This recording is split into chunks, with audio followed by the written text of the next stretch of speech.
Good morning. Let me get my screen shared here, and we will be off. I wanted to show you that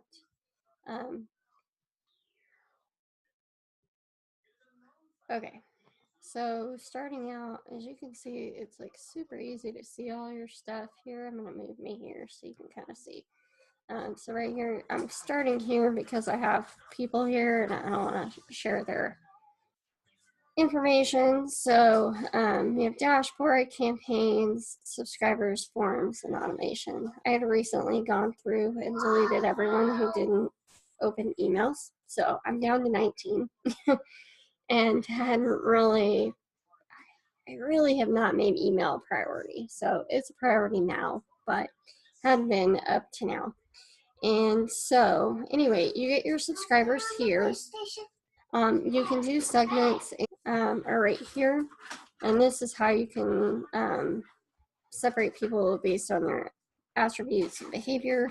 And then your groups are going to be here. I've always done like my welcome sequence as a group in and of itself, and then once they finish they get out of, that's what I attach to my website and my opt-in. Once the welcome sequence is over, then I'll do this for a little bit. Then they go into the main group, which is what I use for my actual emails. Okay, and then you can check your stats from here. So when we do, I don't know, I personally have Divi, so I don't do embedded forms. I do the embedded buttons, but I don't do the form. And even the buttons I can customize on my own. So Divi is a developer site if you're not familiar with it, because I do web design. So if you're needing the regular form, so here are the options. You can do a pop-up or a landing page right here. Their landing pages are meh, they're okay. They're just really if you have no other option. And I just find it that I can do something way more customized and way better in Divi. So I don't really need to do that, which works well with it works with WordPress. So, and then, or you can do the pop-up if you like the pop-ups. But let's do the embedded form, and you'll name the form. So you've got the embed form, and then you've got the subscribe button. Generally, I just use the subscribe button, but in case you need this, I'll go ahead and do this as well. But let's just click on that as my opt-in. The newsletter stuff and all of this stuff is interactive. So I can change things and see how it's actually going to look over here as I'm doing it. Then we can design it here. So let's say I wanted to do a horizontal one. It looks a little bit better in my opinion. Anyway, so you can change the button color to your brand colors and the input, like when people type in there what color it's going to be, the title, text, and the background color and the border and all that jazz. And then the whole page background you can change if you want. Personally, I like to address people. But anyway, here's where you would change the groups, because when you come back into the form after you've already created it and set up the main stuff, it'll take you right to this screen. So you can just go back in here, and once I have my welcome sequence, I'll plop it back in here and choose that group. So, and you can choose multiple groups, obviously. So now that that's done, then you just click save. So, and apparently they have a plugin, which is kind of cool for WordPress. And your confirmation, you can use this, or you can create your own landing page, or if this was out of the way, you can use a Mailerlite landing page as well. So I personally prefer to use my own landing pages, again, because I can make them branded and already have something saved for that within Divi, which is kind of awesome. If you want information on Divi, let me know. I'm happy to do another one of these tutorials on how easy Divi is.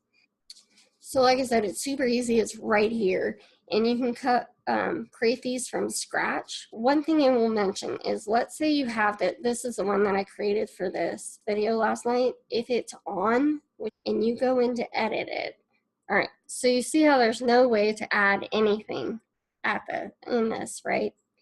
But if I toggle it off, all of a sudden I get all of these plus symbols. This tripped me up, that's why I'm mentioning it. So that's what you'll do there. And let me go ahead and delete this email. We're gonna add a delay.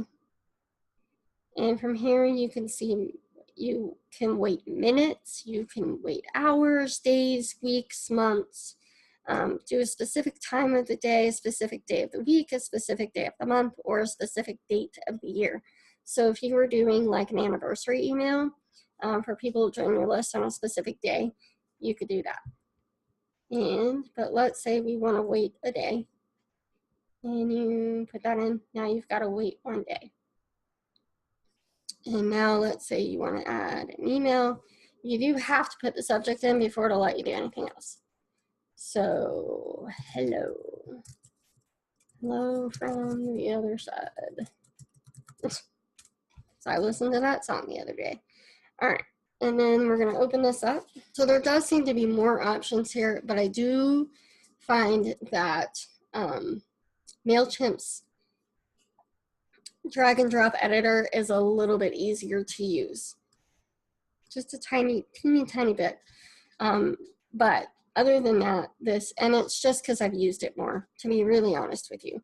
If I had never used MailChimp, I would not feel that way, obviously. But I had used MailChimp for years before and did client work on MailChimp when I was a VA. So that was my jam. That being said, you have a lot of templates you can use. And some are really basic, some are a little bit more advanced. This one's got a video in it, etc., etc. Or you can go back to your recent emails and plop in things that you've used before. This was the last email that I sent, and it's long, and there's another opt-in in there. But let's just go to the drag and drop editor, and you can do your own if you know how to write HTML. You can do your own and all that. Here are your options. You can do your own code. You can do a signature, any RSS items, like a feed if you have an RSS feed for your blog, and a countdown, which is really cool because MailChimp didn't have that. So you can do this. I find that the images are really, really tiny. So unless it's something really a good reason to do that, here, I'll show you.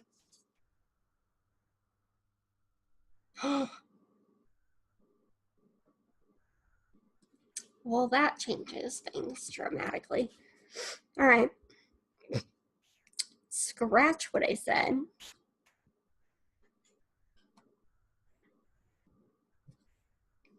So now that I have text and I have an image in there, now I can save this and move on. And let's say I wanted to put social links in there.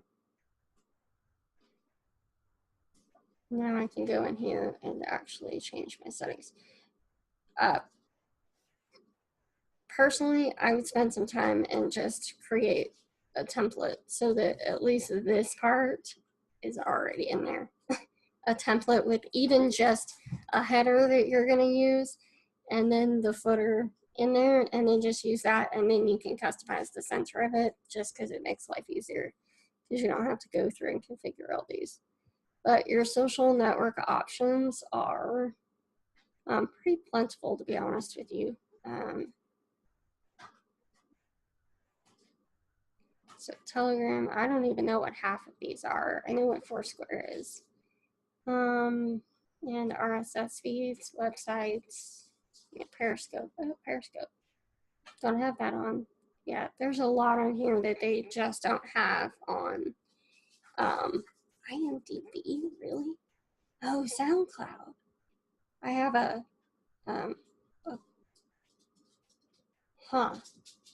might be time to look into switching to SoundCloud so I can put I have a podcast, so, but there's no version of that in here. So but I could just use a website and put it in there. But anyhow, these are the things that you can do kind of on here. And then you'll just save that. And then when you're done editing, you're done. Oh, and you can toggle between a desktop and a mobile right on that screen. You don't have to go into preview and test mode and all that jazz. It just lets you plop right over, and it's pretty accurate. There's that. Now let's say we wanted to add a condition. So this is like if, here's the condition, whatever that is. All right, workflow activity. And we'll add a delay in there. But let's say it's hello from the other side, and was opened, was not opened, had any link clicked, had a specific link clicked, was opened with no links clicked, was opened and did not have a specific link clicked. So let's just say it was not opened, and then save. Add a delay of, let's say, 3 days. If you only put 1 day in here, it's gonna holler at you and say that's not enough time. So I would say 3 days if you're wanting, if this is like the end of your sequence, this is how I would do this. If that is true, then you can do an action to mark as unsubscribed. If it's not true, meaning they did open it, then you can move them to another group, such as move them from that to this. Boom. All right. Now let's say we just wanted to have delete both. All right. Now I wanted to wait 3 days, or wait. Don't need to wait. We are just, now you just want to move them. You are going to move them to a group, which is your main group. So as soon as they're done, they get through this email, they wait a day, they get this email, and then they automatically get moved, regardless of whether they open it or not. They get moved to your main membership area or your main list. So then they can do the thing. Get your regular newsletters. And they won't get your newsletters because you're only sending those newsletters. Actually, I'll go over that. And then when you're done, you're just going to click workflow and turn it on. And it's good. Now it's on. And it automatically starts. It was 65 degrees yesterday, and it's currently snowing outside. It's very strange. But spring in Utah is very strange. Okay, so again, you've got the rich text editor, the HTML, or the drag and drop. And then you can go for templates. I'm going to actually use template because I need just something random really fast to do. Let's do